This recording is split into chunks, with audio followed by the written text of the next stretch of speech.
오늘부터 이런 교회가 되겠습니다 라는 시리즈 설교를 10번 하도록 하겠습니다. 기쁨과 감격의 50주년 예배를 우리가 지난해 8월 10일에 하나님께 드렸습니다. 50주년 감사 및 임증 예배를 드렸습니다. 지금 다시 돌아보아도 제게는 기쁨과 감격과 감사뿐입니다. 부족한 제가 50년 된 교회 담임 목사가 되었다는 것, 50년 된 교회에 하나님의 은혜로 세워져 있다는 게 얼마나 감사한지 모릅니다. 특별히 제가 지난 과거를 돌이켜 보니까 제가 섬겼던 교회들이 다 연수가 오래된 교회들이었어요. 제가 처음으로 섬겼던 29의 담임 목사가 됐을 때 그 교회가 30년이 넘은 교회였습니다. 그 미국에서 제가 유학을 가서 처음으로 부임한 교회가 지금 한국 한인 기독교 역사에 남아있고 제 이름이 외람되지만 거기에 남아있는데 제가 70년 정도 된 것 같습니다. 그러나 제가 개척을 하게 되었고, 그리고 나서 이제 여기 와서 처음으로 제가 하나님의 은혜로 50년 된 교회에 감사하게 담임 목사가 되었다는 자체가 제 개인적으로는 감격이고 감사였습니다. 우리 교회가 50주년을 드리기 몇 달 전에 저는 이런 생각을 계속 해봤어요. 과연 우리 성도들이 꿈꾸는 교회는 뭘까? 과연 우리가 꿈꾸는 교회는 어떤 교회일까? 그리고 제 비전과 내가 생각하는 교회와 성도들이 생각하는 교회가 공감대가 형성이 되어 있는가? 그리고 하나님이 원하시는 교회는 뭘까?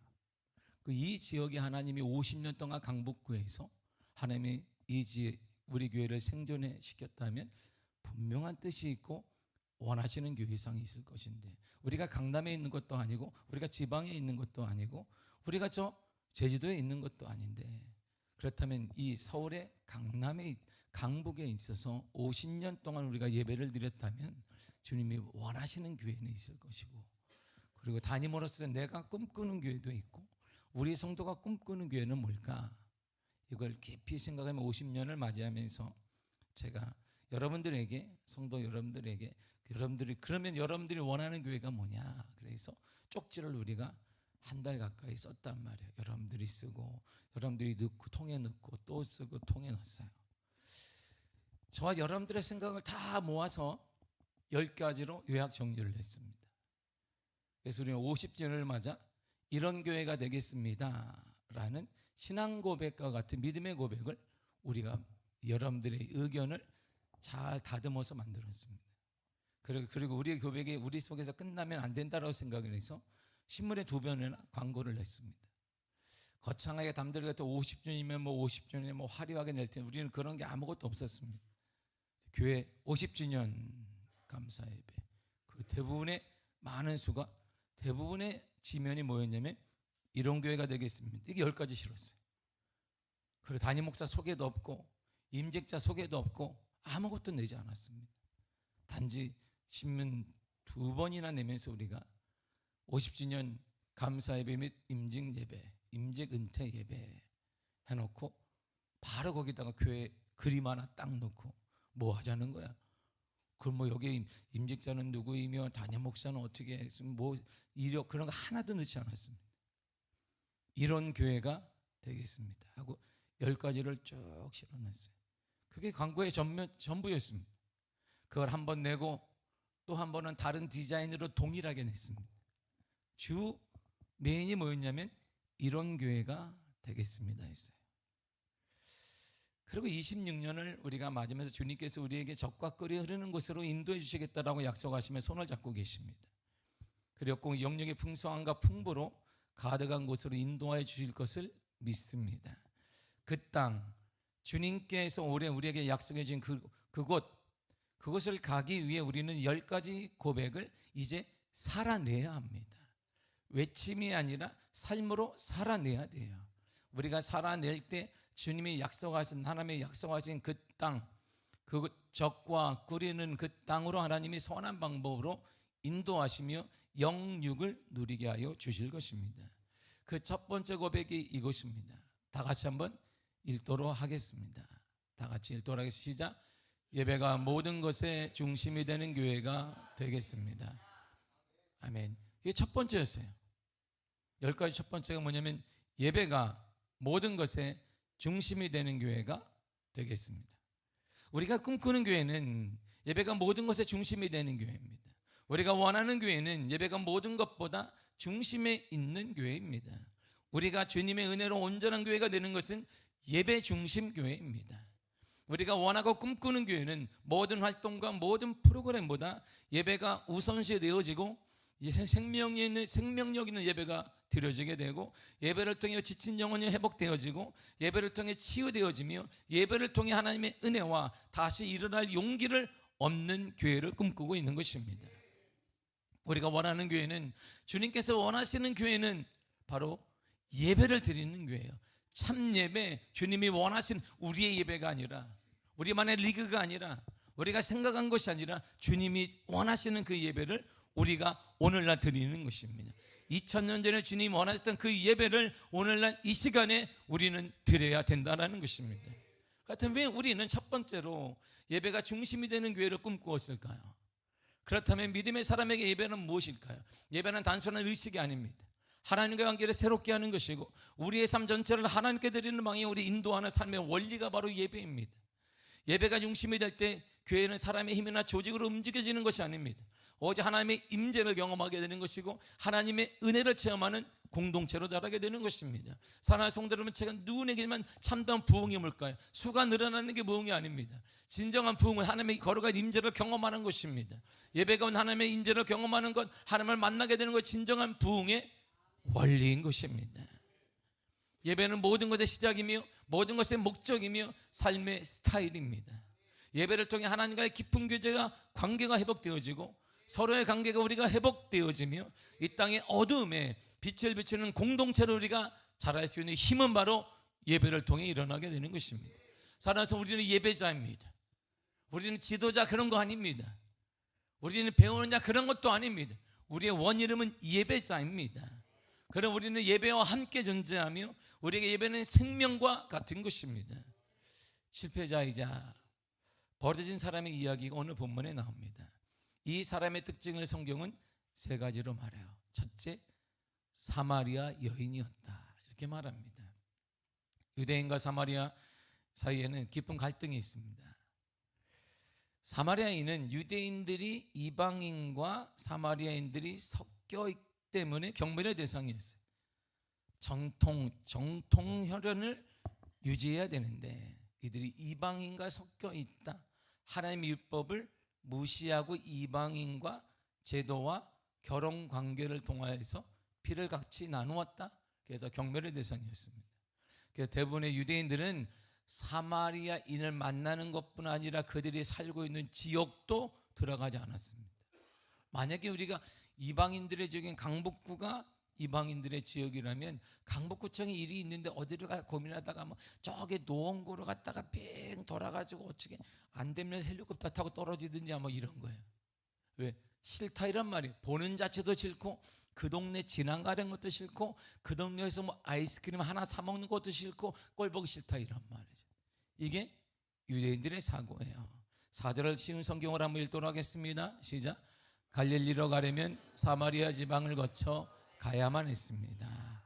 보세요.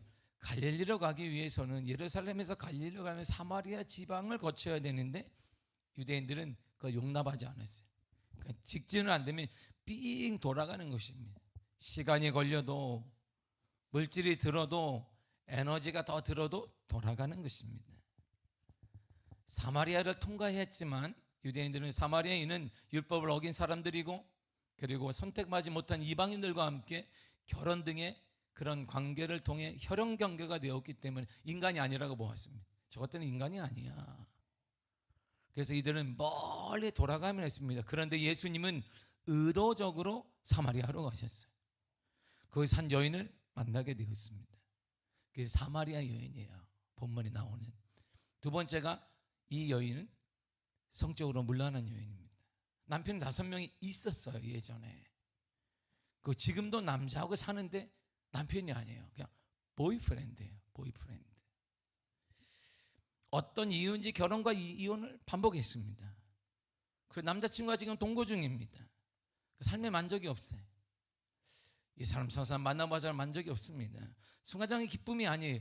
그거 말고 뭔가 깊은 더 높은 차원의 기쁨을 원하는데 그 기쁨을 찾을 길이 없었습니다. 성적으로 타락한 오늘날에도 쉽지 않잖아요. 그런데 2000년 전에 그런 삶을 살았으니까 이 여인이 얼마나 문란한 여인이었는지 타락한 여성인지 알 수 있습니다. 세상이 이렇게 말, 아유 팔자가 사납다 그럴 거. 팔자가 사납다 저 여자. 기구한 운명을 태어났다는 등 아마 그럴지도 모르겠습니다. 아무튼 성적으로 문란한 여인이에요. 세 번째가 바로 부끄러움을 그럼에도 불구하고 아는 여인입니다.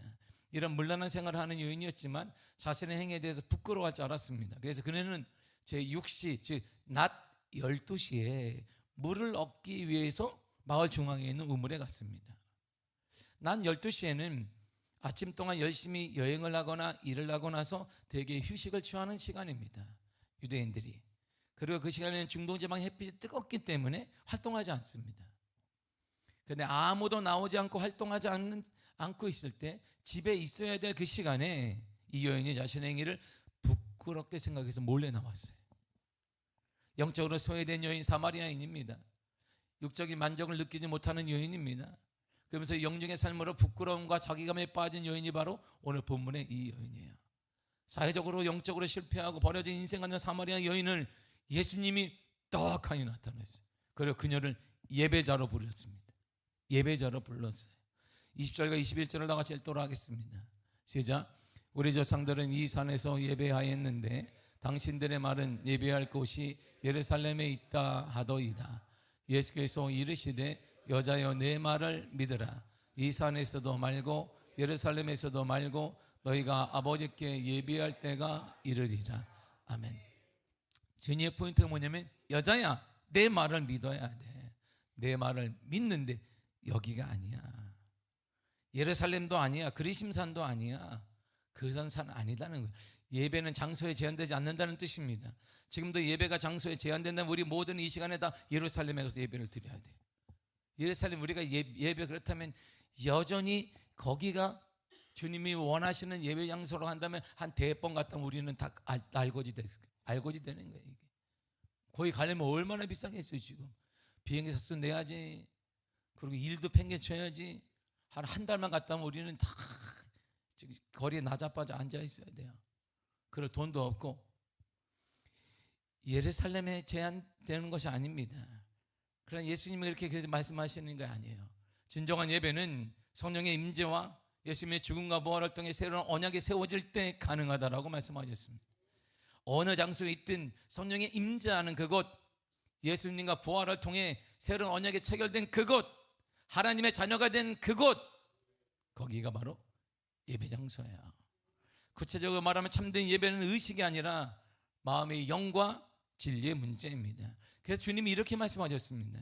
23절을 다 같이 읽겠습니다. 시작.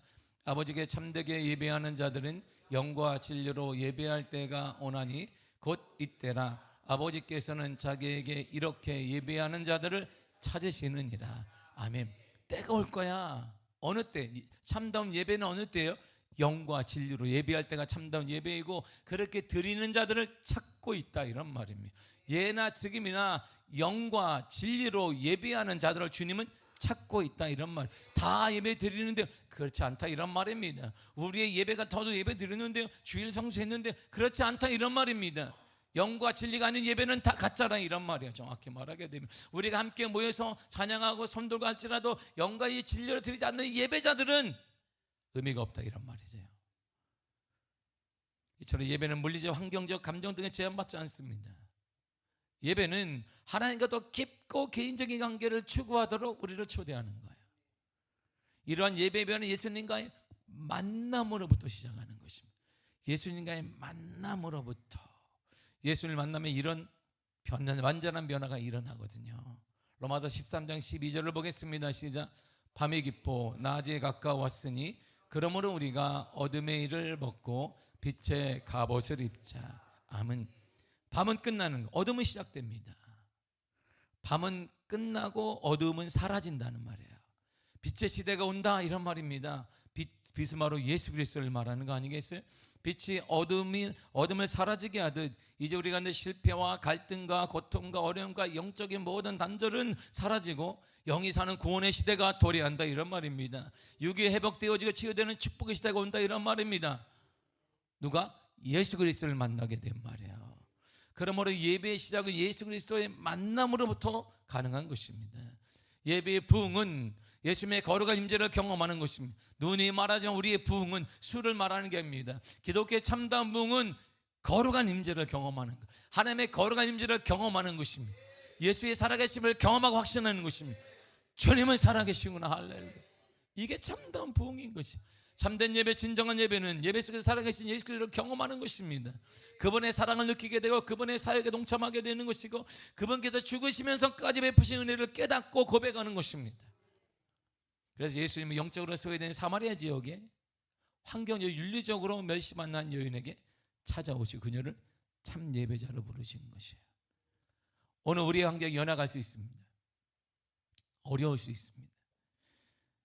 오늘날 우리의 정치가 혼란을 겪고 있습니다. 경제적으로 힘들 수 있습니다. 문제가 있을 수 있습니다. 그러나 주님은 지금 여러분들을 그럼에도 불구하고 예배자로 부르시는 거예요. 주님 우리를 먼저 부르십니다. 주님 먼저 우리를 만나시기를 원하십니다. 주님 먼저 우리에게 예배자로 서기를 원하십니다. 만남 주시기를 원하십니다. 주님과의 만남은 참된 예배의 시작점이 되는 것입니다. 그러므로 우리의 예배를 통해 가장 먼저 할 일은 주님과의 만남을 회복하는 것입니다. 만남이 있는 예배가 진정한 예배인 거예요. 찬양을 통하든 기도를 하든 말씀을 듣는 가운데 여러분들이 아멘을 하든 중요한 건 주님과의 만남에 있는 예배가 되기 간절히 축복합니다. 주님과의 교제가 있는 예배 바로 그 예배 말이에요. 그 예배가 우리가 꿈꾸는 예배가 주님이 원하시는 예배, 우리가 그렇게 원하고 사모하는 예배가 바로 그 예배인 것입니다. 참된 예배는 그런데 놀랍게요, 하나의 우리가 볼 때는 아픔이 하나 있어요. 주님을 그가 딱 만나자마자 놀라운 일이 일어났어요. 예수님이 사마리아 성에 있는 수가성 여인을 불렀습니다. 예배자를 불렀어요. 그리고 그녀의 해결되지 않는 갈급함을 주님이 보았습니다. 예수님을 만난 이 여인은 자신의 인생에서 숨기고 있는 게 있는 거예요. 꽉 드러내기를 꺼려하는 문제와 지금 막닥뜨리고 있는 거예요. 성적으로 문란한 생활을 하고 있어요. 근데 그 얘기를 누구한테 하겠어요? 목마름을 해결해 적지 않은 남성들을 만났지만 해결될 기미는 없습니다. 여성으로 숨기고 싶고 숨겨야만 하고 알고 있는 사람들과도 교류도 하지 않은 채 홀로 살아가는 이 여인에게 예수님이 난데없이 문제를 툭 질문을 일으켜 하셨습니다. 그리고 질문뿐만 아니라 명령을 일으켜 했어요. 16절을 보겠습니다. 시작. 이르시되 가서 내 남편을, 아니 지금 예배자 불렀으면 너 어떻게 살았니? 고생이 많구나. 그렇게 하셔야 되는데 첫 마디가 뭐냐면 내 남편을 불러와라. 이 질문에 여인이 남편이 없습니다. 그렇게 얘기했어요. 그러자 예수님은 다시 이렇게 말씀하셨습니다. 17절을 보겠습니다. 시작. 나는 남편이 없나이다. 예수께서 이르시되 내가 남편이 없다 하는 말이 옳도다. 맞다. 너 남편 없는 거 안다. 그리고 이 여인의 숨겨둔 지옥과 같은 비밀을 툭 떠주셨어요. 18절을 보겠습니다. 시작. 너에게 남편 다섯이 있었고 지금 있는 자도 내 남편이 아니니 내 말이 참되도다. 아멘. 너 말 맞아. 근데 예전에 5명의 남편이 있었다. 지금 있는 그 남자는 보이프렌드냐? 뭐니? 이런 말이에요. 여인의 실체를 뒤져가졌습니다. 여인의 실체가 확 드러났어요. 주님을 만나면 내 실체가 드러나요. 그래서 여러분들이 예전에 주를 처음 만났을 때 보세요. 막 눈물이 계속 납니다. 왜 울어요? 억울해서 울어요? 옆 사람이 우니까 우나? 그게 아니잖아요. 내 시선을 보게 되는 거예요. 내가 이런 사람이었구나. 이게 주를 만난 자들의 일반적인 정통적인 삶이에요. 실체가 딱 드러나요. 하얀 백지에 내가 백지에다가 검은 것 몇 개 찍으면 보이지 않았는데 하얀 백지하고 같이 놓으면 내 까만 게 선명하게 보이듯이 보이기 시작하는 거예요. 그랬더니 이 여인이 예수님이 이렇게 반응을 합니다. 19절을 보겠습니다. 시작. 여자가 이르되 주여 내가 보니 선지자로소이다. 이게 무슨 말이에요? 맞습니다. 인정하는 거예요. 자신의 수치와 현재의 모습을 인정합니다. 네, 맞습니다. 저는 그런 여자입니다. 네, 저는 그런 수치스러운 여인입니다. 저는 잘못된 사람입니다. 비인륜적인 사람입니다. 불법을 행하는 사람입니다. 모든 병의 치료의 시작은 인정하는 것입니다. 그래야지 되죠. 나 아프지 않은데요. 병원에 가면 안 아파, 나 안 아파. 아파요. 안 아프다니까. 나는 안 아파요. 치유가 안 돼요. 심리적인 문제이든 육체의 질병이든 모든 치료의 시작은 바로 인정하는 거. 아파요. 그래서 응급실 가면 타보 소리를 꽥꽥 지릅니다. 아프다. 그 막 아프니까 아픈데 가만히 있으니까 뭐 자녀들이 옆에 있는 사람이 가가지고 의사를 불러가지고 아프대잖아. 다 아파. 예배는 우리를 그래서 회개로 이끌어요. 잘못된 삶을 인정하고 회개하게 만드는 것입니다. 시편 51편 17절을 쉬운 성경을 읽겠습니다. 시작. 하나님께서 바라시는 제사는 깨어진 마음입니다. 오 하나님, 상처난 가슴과 죄를 뉘우쳐 주님께 고백하는 마음을 주는 경멸하지 않으실 것입니다. 아멘. 하나님께서 원하시는 제사, 즉 하나님께서 원하시는 예배는 상한 심령이라는 거예요. 깨진 마음, 상한 심령입니다. 이 상한 심령이란 통회하는 마음, 회개하는 마음, 이런 뜻이에요. 깨어진 마음이란 회개하는 마음, 통회하는 마음을 말합니다. 통회하고 회개하는 사람을 하나님은 경멸하지 않습니다. 그렇지, 너 죄인이잖아, 이렇게 말해요. 그런데 왜 이렇게 말하지 않습니까? 그 사람을 안아주시는 거예요. 기회를 허락하십니다. 다시 일어나게 하는 거예요. 그래서 주를 만난 자마다 이 경험을 우리가 한 거예요. 그렇구나. 그래서 울기도 했지만 소망을 발견하기도 하고 놀라운 은혜를 경험했다라고 하기도 하고 주를 만났다라고 말하기도 하는 것입니다. 이처럼 예수를 만나면 자신의 있는 모습 그대로 인정하게 되어 있습니다. 그리고 예수님이 이런 나약하고 보잘것없는 자신을 있는 모습 그대로 받아주시고 하나님이 이해한다는 것을 우리가 알게 되는 거예요. 그래서 예수를 만난 사람들은 모두 동일하게 회개의 시간을 갖습니다. 그리고 그들 자신을 받아주신 하나님께 대한 감사와 감격에 빠지게 되어 있습니다. 그래서 눈물이 마르지 않는다라고 해요. 예수님의 그 큰 은혜 때문입니다. 우리는 이렇게 고백했습니다. 예배가 모든 것의 중심이 되는 교회가 되겠습니다. 진정한 예배, 성공적인 예배, 주님께서 원하시는 예배를 드리게 되면 예수님을 만나게 되어 있어요.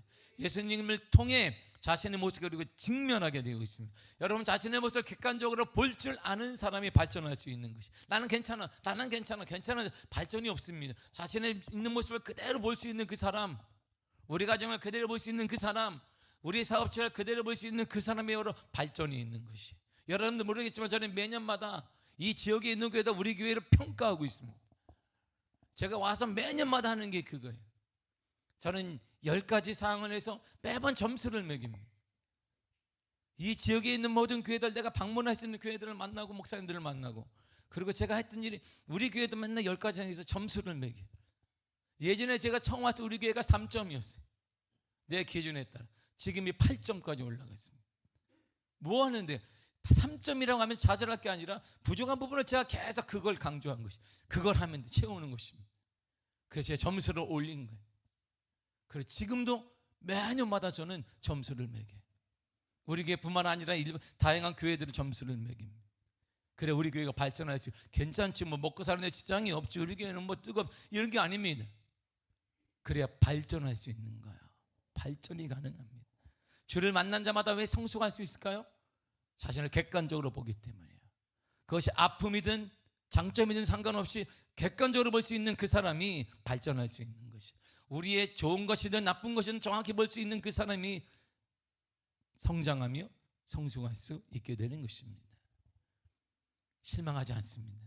자신을 더럽고 취하고 나아간 모습에 실망하지만 연이어 주님께서 나를 회개하는 나를 구하시고 용서하시고 안아주신다는 사실을 알게 됩니다. 주님은 회개하는 그 사람을 용서하십니다. 회개하는 그 사람을 그대로 받아주십니다. 기회를 주십니다. 회복시켜 주십니다. 은혜자로 이끌어 주십니다. 그래서 예배의 성공은 삶의 성공으로 이어지게 되는 것입니다. 예배의 성공은 인격의 성숙으로 이어지게 되는 것이고, 예배의 성공은 전 인격적인 성장과 성숙을 이루게 되는 것이고, 가정에 놀라운 변화가 나타나게 되는 것입니다. 그래서 진정한 예배자는 그리스도다움을 살아간 Christ likeness라고 하는 거예요. 그리스도답게 살아가는 것입니다. 진정한 예배자의 삶은 예수답게 교회에서뿐만 아니라 가정에서도 일터에서 살아가게 되는 것입니다. 나는 예수 그리스도답게 살아가는 것이에요. 그리스도답게 말하고, 예수 그리스도답게 사고하고, 예수 그리스도답게 행동하고, 예수 그리스도답게 판단하고 결정하는 것입니다. 이게 진정한 예배자인 것입니다. 예배는 그러므로, 그래서 우리가 눈에 예배는 삶이라고 말하는 것은 내 안에 계신 예수 그리스도 때문에 생각이 달라지게, 판단이 달라, 모든 게 달라, 전 인격적인 변화가 일어나기 때문인 것입니다. 이거 진정한 예배자인 거예요. 영적, 인격, 풍부함, 사랑, 용서, 이 모든 면에 주님과 같은 그리스도답게 그리스도의 다음을 추구하는 사람, 바로 그 사람이 진정한 예배자인 거야. 마지막으로 진정한 예배자의 외적 행동을 보세요. 예배자로 그녀가 그렇구나, 예배자로 다 나를 주님이 불렀구나라고 은혜를 딱 받게 되니까 외적인 변화가 일어났어요. 28절과 9절입니다. 시작. 여자가 물동이를 버려두고 동대로 들어가서 사람들에게 이르되, 내가 행한 모든 일을 내가 말한 사람을 와서 보라, 그는 그리스도가 아니냐 하니. 아멘. 자신이 만난 예수 그리스도를 전해요. 어떻게 전할까요? 자신의 목마름을 해결하기 위해 가지고 있던 물동이를 버려둔 채 예수를 만나보지 못한 사람들에게 전합니다. 달려가요. 예수를 만나기 전에 자신에게 가장 귀한 것은 물동이 있어야 물을 풀 거 아니에요. 우물에 뭐 욕이 있는 것도 아니고 저 밑에 있으니까 그 귀한 것을 때로는 생명처럼 여겼던 것을 다 버려둡니다. 왜일까요? 예수님은 그것과 비교할 수 없을 정도로 귀한 분이기 때문이에요. 자신의 생명보다 귀한 것, 자신의 성공과 출세와 인맥 등 그 무엇보다 귀한 것을 발견했기 때문입니다. 그것이 바로 우리가 아는 예수 그리스도인 것입니다. 주 예수보다도 귀한 것은 없네. 맨날 찬양만 합니다. 주 예수보다도 귀한 것은 없네. 맨날 찬양하는데 귀한 것 수백 가지 수천 가지야. 아주 주 예수보다 귀한 내 자녀들, 주 예수보다 귀한 내 물질, 주 예수보다 귀한 주 예수보다 귀한 거 얼마나 많은지 몰라. 그러면서 나와서는 우리가 주 예수보다도 귀한 거, 또 눈물까지 흘려. 또 왜 흘리는지 모르겠지만 가슴이 이렇게 가슴이 드라마 봐서 전날 드라마 본 게 이어진 거예요. 그건 은혜 받은 게 아니라. 당연히 이전까지 귀하게 여겼던 물동이를 버려 이웃들에게 달려갈 수밖에 없는 거예요.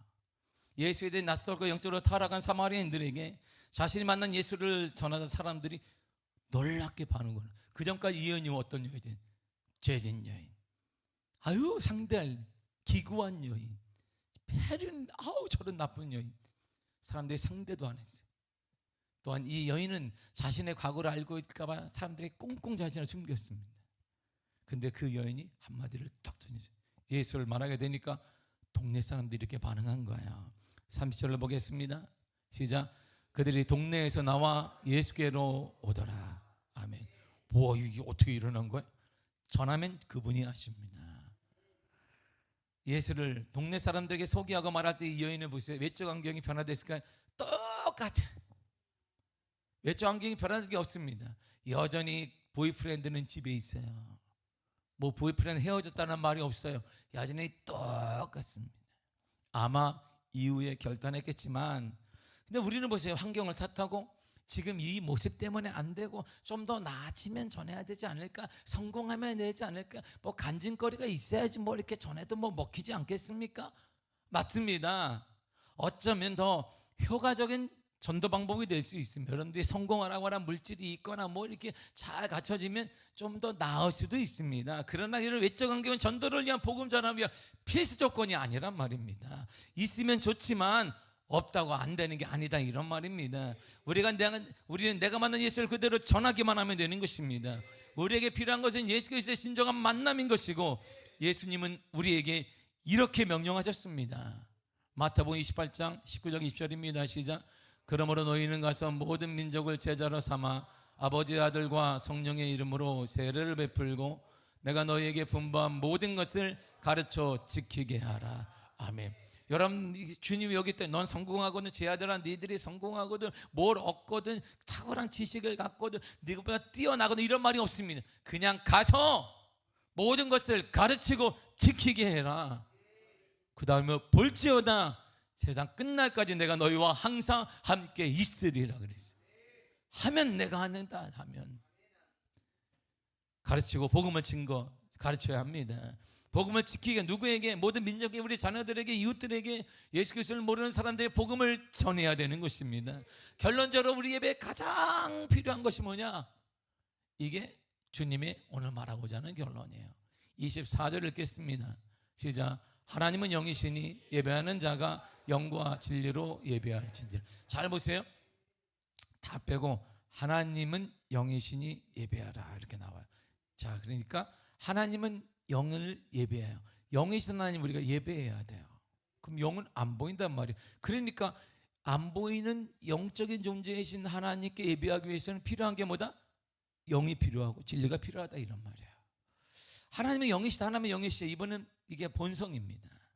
하나님은 물질적이거나 육체적인 존재가 아니라 영적인 존재입니다. 그러니까 시간과 공간을 초월한다 이런 말이에요. 그렇다면 어떻게 하나님 볼 수 있을까요? 하나님 보고 싶은데요, 하나님 만나기를 원하는데 어떻게? 그래서 주님이 이렇게 말씀하신 거예요.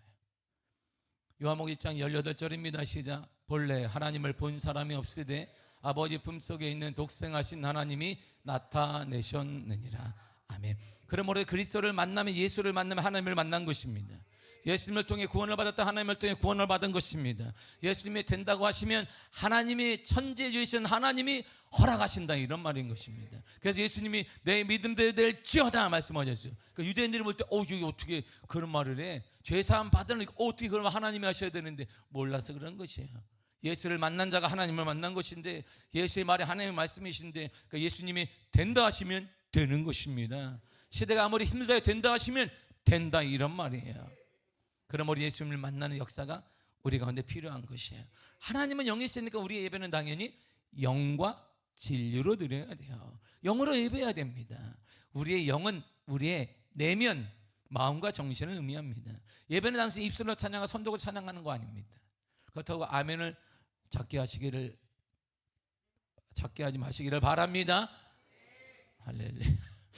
우리의 모든 것이 하나님께 드려지는 헌신의 표시가 바로 예배예요. 사마리아 여인은 외적인 예배 형식을 논했어요. 어디에서 예배드려야 할까요? 그리심산일까요? 예루살렘일까요? 어디일까요? 한 예수님의 진정한 예배는 내면에서 우러나야 한다라고 말씀하신 것입니다. 그래서 주님이 이렇게 말씀하셨어요. 요한복음 로마서 12장 1절입니다. 시작. 너희 몸을 하나님이 기뻐하시는 거룩한 산제물로 드리라. 이는 너희가 드릴 영적 예배니라. 아멘. 우리 예배는 형식적인 예배가 되어서는 안 됩니다. 우리는 형식적인 예배를 거부합니다. 우리는 형식적인 예배를 거부합니다. 우리는 율법적인 사고로 주일에 예배를 드렸다는 안도감을 거부합니다. 그래도 내가 주일날 예배를 드렸으니 이제 하나님이 치지 않겠지, 나는 뭐 이렇게, 그 사고를 거부합니다. 우리의 예배는 우리의 모든 것이 예배의 제물이 되게 해야 되는 것입니다. 이것이 우리가 꿈꾸는 예배이며 주님이 원하시는 예배인 것입니다. 예배를 통해 우리의 모든 것을 쏟아부어야 되는 것입니다. 우리의 몸도, 우리의 땀도, 우리의 물질도, 우리의 모든 힘도 주님과의 만남에 다 드려져야 되는 것입니다. 예배한 시간에 여러분들의 모든 것이 모여지기를 간절히 축복합니다. 이 모여짐을 하나님을 만나는 역사가 임하기를 바랍니다. 주를 만나면 거기 기적이 일어나는 거예요. 주를 만나는 게 역사가 일어나는 것입니다. 이게 예배인 거예요. 이것이 우리가 꿈꾸는 예배이고 주님이 원하시는 예배인 것입니다. 그리고 진리로 예배하라고 했습니다. 진리란 하나님의 말씀과 예수님을 통해 계시된 예배를 말합니다. 예배는 우리의 감정이나 상상에 의존하지 않습니다. 하나님께서 계시하신 진리에 근거합니다. 그래서 예수님이 이렇게 말씀하셨어요. 요한복음 14장 6절입니다. 시작. 예수께서 이르시되 내가 곧 길이요 진리요 생명이다. 진리로 예배하는 것은 예수님 중심으로 예배하는 것입니다. 예수님을 예배하는 것입니다. 예수님만을 예배하는 거예요. 더 나아가 이렇게 말씀하셨습니다. 요한복음 17장 17절입니다. 시작. 아버지의 말씀은 진리이니이다. 이처럼 하나님의 말씀이 예배가 기초가 되는 것입니다. 말씀은 하나님이시고 그 말씀이 육체를 입고 이 땅에 오셨는데 그분이 바로 예수 그리스도가 되십니다. 그러므로 진정한 예배는 예수님을 통해 하나님께 나아가는 거야. 할렐루야. 얼마나 우리는 예배를 통해 하늘에 계신 천지의 주인 되시는 하나님께 나아갈 수 있어요. 이것이 예배예요. 우리는 이곳에서 예배를 드려요. 오늘 여기 이렇게 같이 드립니다. 우리 이 땅 2층에서 예배드려. 2층에서 우리가.